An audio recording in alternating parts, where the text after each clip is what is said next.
So in this video, I'm going to go over all of the questions from Midterm 1.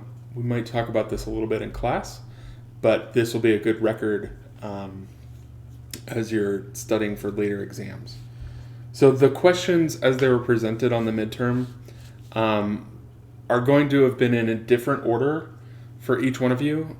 Same thing with the answers for the multiple choice questions.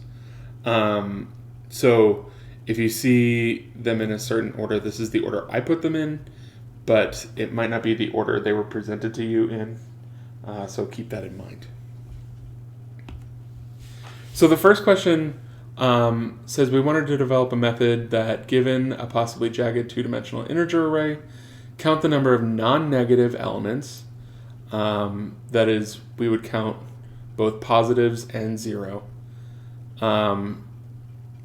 Parts of the method are given below. Fill in the blanks. Note that some blanks might not be used, and in that case, you should place the string blank in the space provided. So this is a quirk of Blackboard. Is like I can't actually leave an answer blank. You have to put something there for me to be able to mark it correct, or I have to put something there in order for it to allow me to submit the question. So remember, what we're doing here is we're given a 2D array and we're trying to iterate through it and count all of the numbers. So iterating through a 2D array sort of leads us to think that we're going to need a set of nested for loops. So the first for loop is going to go through all of the rows, right? So we're going to say I starts at 0, goes to the length of the array, so through all of the number of rows, and we're going to do that one at a time, right? And then the other loop needs to go through the columns. So again, we know that starts at 0, and we're going to iterate by 1. So the question is, where do we stop? And we know it's jagged. So we know it's not square, which means we can't use inArray.length. And we know it's jagged, so we know we have to use the particular row we're in, which means that we have to stop at inArray.length. And then the question says we need to count the number of non-negative elements. We need to check if that particular index that we're looking at ij, has some relationship to 0, right? So we want it to be non-negative, which means, so is it greater than, less than, greater than or equal to, less than or equal to, or exactly equal to, right? Those are our choices. And in this case, since we want it to be non-negative, which means it's greater than 0, but then 0 counts as well. That means it needs to be greater than or equal to 0, right? And if that's true, then we're gonna increase our counter, right? And then if that's not true, do we do anything? No, we leave that one blank. And then finally at the end, after we've gotten through our whole array, we end up down here, and we're just going to return the count. And that means that last blank gets the word blank, right? Because we have to put something there. So question 2 asks, give the output of the following snippet of code. So again, we have a double for loop. So we're looking at I starting at 1 and going to 9, right? Because it doesn't hit 10. And then we have j going from 1 to 9 as well. And then we're going to print I mod j and then a tab character. So tab, I accepted space because I realize now it's very hard to type a tab character into that little box. So if you put a space, that's fine. So let's start with I equals 1 and j equals 1. Well, 1 mod 1 is 0, right? And then we increment j to 2, and 1 mod 2 is 1. And 1 mod 3 is 1, and 1 mod 4 is 1. And so on until we get to j equals 9. Again, 1 mod 9 is still 1. And then we get out of this loop, right? And we end up here, and we print a new line, and we end up at I of 2, j of 1, and 2 mod 1 is still 0, right? Anything mod 1 is 0. And then 2 mod 2 is also 0. And then 2 mod 3 is 2, right? Because the remainder of 2 over 3 is 2. And the same is true all the way through j equals 9. And then for I equals 3, 3 mod 1 is 0, 3 mod 2 is 1. Sorry. Yeah, 3 mod 2 is 1. Right? 3 over 2 is 1.5 with the remainder of 1. 3 mod 3 is 0. 3 mod 4 is 3. 3 mod 5 is 3. 3 mod 6, and so on. And then you can fill in the blank for all the rest of these. So you keep going, and you would have filled in all of these. Notice that one of the ways to sort of check your work is to notice that if I and j are equal, then that's always 0. So the diagonal has all the 0 values, right? And this is the output I was looking at, right? So here we have a grid of all of the numbers mod all of the other numbers between 0 or 1 and 9, right? So question 3 wanted us to construct a method. So we were given this signature, so we know we're given some string, but we have to print it in a very special way. So we're going to print this string 1 character at a time, but in this case, we're going to, so 1 character at a time, I guess I should have been more explicit here, but I really meant 1 print statement for each character. So there were a couple different answers here, but I'm going to go through the answer I was expecting. And again, it's another, it's a place where I should be more clear. So you got points if you did it a different way, but you didn't need to. So we're going to print it 1 character at a time, except that if the particular character we're printing is a space, we're going to print an underscore instead. If the character is a semicolon, comma, or colon, we're not going to print anything. And if none of those other conditions follow, then we're going to print the character as is, right? So even though this is in words as if, and else, right? In code, that's really saying if, else if, and else, right? Because I'm saying here all other characters other than space, semicolon, comma, and colon.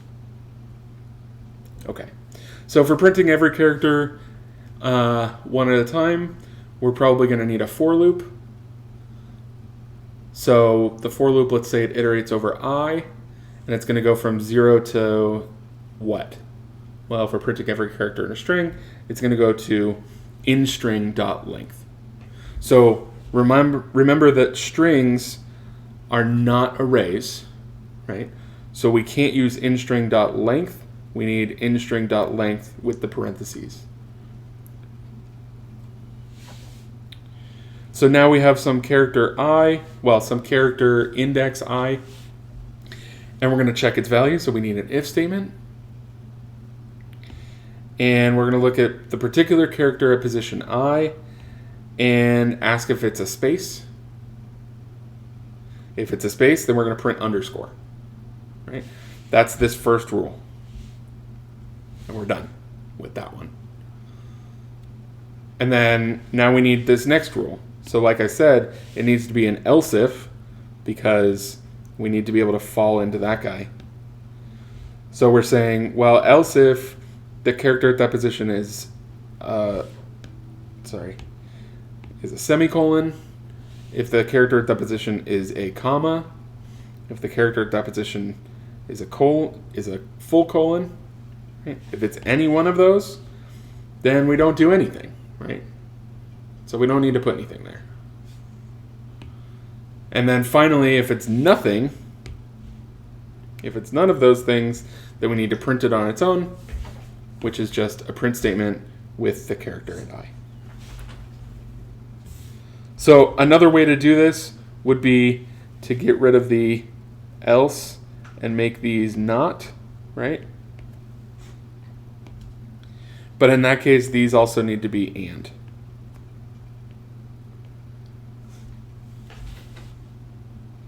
Right, so we're saying if it's space, we print this. Otherwise, if it's not a colon, semicolon, or comma, then print this guy, right? In that case, we're not using the else. If it is one of those three things, then it would fall out and nothing would happen, right?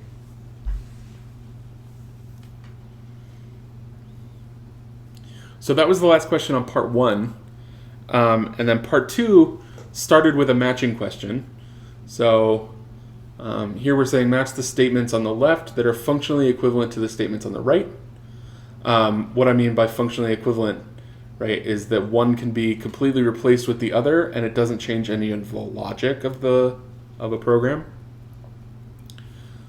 So this first one is I++ on its own. So I's are integers, C's are characters. I's are integers, C's are characters. S's are strings, and B's are booleans, just to keep everything nice and happy. So an integer incremented on its own with nothing around. Well, let's look at our choices, and really the only one that it can possibly be functionally equivalent to, right, is this guy. And remember that if it's on its own, ++ I and I++ are functionally equivalent, right? It's only when you put it into a method that they're different. So if I say I1 equals ++ I2, does that mean I increment I2 before or after I make the assignment? Right? These are really our two choices here. Either we increment first or we increment after. And that's the difference between these two, right? Whether you put the ++ first or the ++ after. And in the case of ++ first, that means it's this first one, right? We increment it first, and then we make the assignment, right? So the next one, I already put the answer there, but I1 plus equals I2 is the same as saying I1 is equal to I1 plus I2, right? It's not this one. So here's the one that I put in to throw you off, right? It's not that you're adding them first, right? So this basically means copy that into a plus with that guy. Here we're making an assignment to a Boolean of an expression, right? So really our choices are one of these three here. Right? These are all making assignments to B1.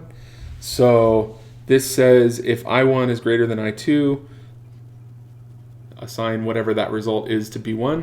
So here we're saying if I1 greater than or equal to I2,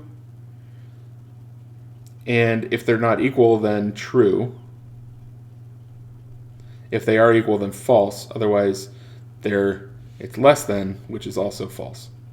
Here we're saying if it's greater than or equal to I2, then true, otherwise false. And here we're working with Booleans, so that's probably not correct. So it's really down to these two. And notice here, even though I'm using greater than or equal to, I'm then checking for equivalence, right? So you would think that this would need to be I1 greater than or equal to I2, but that's this one. So in this case, we were looking for this top answer. The next one is looking at strings again. So we're saying I1 is the length of the character array represented by string 1. So this is sort of going back to the question that we had in the last thing. If we want to get the length of a string, is it length with the parentheses or not? And since it's a string, you need to use a function, right? You need to use a method. So it's that guy. And finally, This is sort of the same as the integer plus equals. Here we're saying b1 equals b1 and b2, right? Which is that answer there. Okay.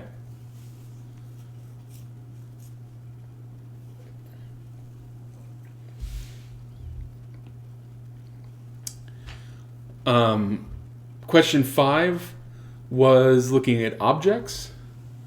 So this question relies on the 2 following class definitions. So we have my class and my main. My class has a public integer, a private character, and a private string. Has a constructor that assigns the character and the integer. Has a constructor that sets all 3. And has a method that sets the string to something. And I'm asking if we put some code here, so remember this is in a completely separate class. So if I wanted to put some code here, which of these 5 options is valid, right? So I said choose all that are valid, which means basically we're trying to make a decision about each one. So in this one, I'm instantiating the object using the default constructor, and then I'm trying to print the note. So is this valid? No, it's not valid because note, the string, is private and I'm trying to access it from outside. So this one is not valid. Here I have another object. Again, I'm using the default constructor. And instead of trying to print the note, I'm trying to change the note. But I'm trying to change the note directly by making an assignment to that object. And once again, note is private, which means I can't directly assign a value to it. But that's why we wrote an access function. So here I'm making a new object again. And here I'm using the setNote function to set the note to the empty string. In this case, that function is public. That method is public. So even though it's somewhat logically equivalent to this is not okay, but this would be. So that's okay. Here, again, we're using the default constructor, but this time, instead of trying to change the note, I'm trying to change the value, the integer. Well, value is public, which means I can make that assignment. So here, in this last one, I'm creating the object using the default constructor, but then I'm making a new object using the default constructor, or using the other constructor, and setting the value on top of the object, right? I'm basically overwriting that other object that existed. Is that okay? Yeah, it's perfectly okay, right? So these were the answers to that question. These last 3 are okay. The first 2 were not. The way this was scored is this question was worth 20 points, and you can sort of think of this as 5 true or false questions that were worth 4 points each. Right? And then finally,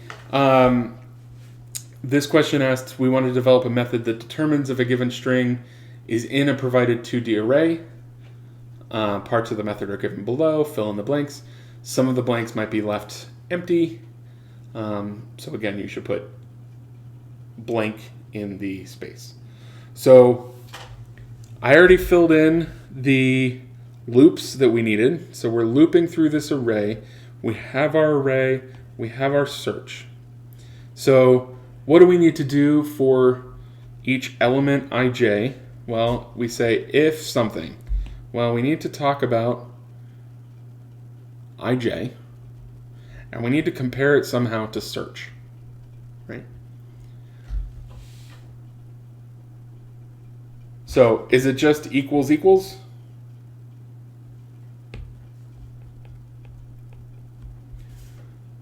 No, because it's strings, right? So if it's strings, we can't use equals equals, we have to use dot equals. So if ij does equal search, then what do? Well, we found it, so we return true. If we didn't find it, then we return false, right? No. If we didn't find it, then we don't do anything, and we keep searching. It's not until we get to the very end here, that we would return false, right? If we put the return statement here, it would only ever search the first element. It would be at 0, 0. If that position didn't match, then it would return false, and we would never check anything. So there's an alternate solution here. Basically equivalent is search dot equals in array I j. Right. Those two, again, are functionally equivalent because we're talking about equality. You need to be careful with the order when you use compare to, but when you're using equals, it's changeable. All right, so those were all of the questions from the midterm, and if you have any further questions about it, please feel free to come to my office hours or send me a message on Teams, and I will be happy to answer them. If you think I graded something wrong, same thing. Send me an email or find me during office hours, and we can look at it.